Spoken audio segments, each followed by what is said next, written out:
Bonjour à tous les chasseurs de mythes et bienvenue dans Élémentaire mon cher, l'émission qui décrypte les mystères de vos jeux vidéo favoris.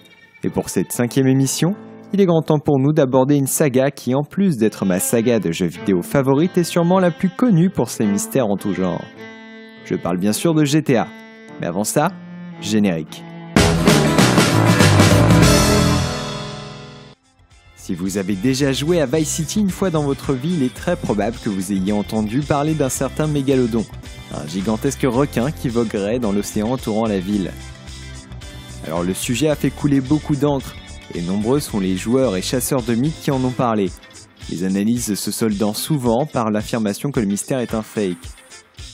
Pourquoi je vous en parle ? Eh bien parce que j'ai là une preuve démontrant que le mythe n'est peut-être pas aussi faux qu'on aime à le penser. Et c'est ce que je vais tâcher de vous démontrer tout au long de cette vidéo. Mais tout d'abord, qu'est-ce qu'un mégalodon et d'où vient le mythe ?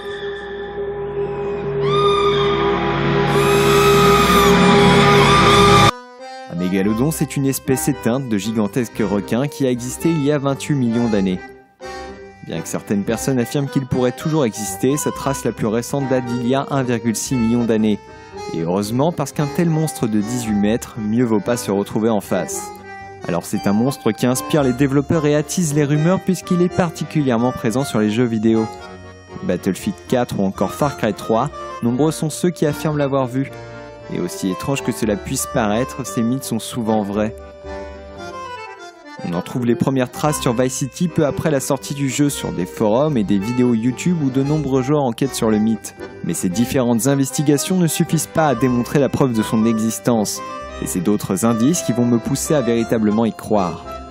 Plusieurs rapports de joueurs affirmant avoir vu le monstre parlent également d'attaques provoquant la mort de leur personnage.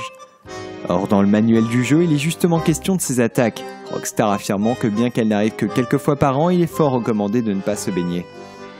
Bien qu'il s'agit là avant tout d'offrir aux joueurs une explication au fait que Tommy et les autres personnages du jeu soient incapables de nager, il n'en reste pas moins une étrange coïncidence. Et nombreux sont les joueurs qui pensent que la déclaration de Rockstar fait en fait référence au mégalodon. Mais ce ne sont là que des théories et je n'ai toujours aucune preuve tangible. Alors pourquoi penser que le mythe est réel ? Eh bien tout simplement car je l'ai vu. Au cours de l'une de mes nombreuses parties passées sur le jeu, j'ai vu un gigantesque requin passer sous le pont reliant Prawn Island et Vice Point. Mais ne vous emballez pas tout de suite, car si j'ai effectivement vu un gigantesque requin, c'est arrivé une seule fois lorsque je jouais encore sur la version PS2 et que je n'avais aucun moyen de le filmer. Depuis, j'ai acquis la version PC et je n'ai jamais pu revoir le monstre, et ce, malgré de nombreuses heures passées à sa recherche. Alors, est-ce un événement généré de manière si rare qu'il en est très difficile de le trouver ? Possible. Et bien que je n'ai pas de preuves le confirmant à vous présenter, j'y crois.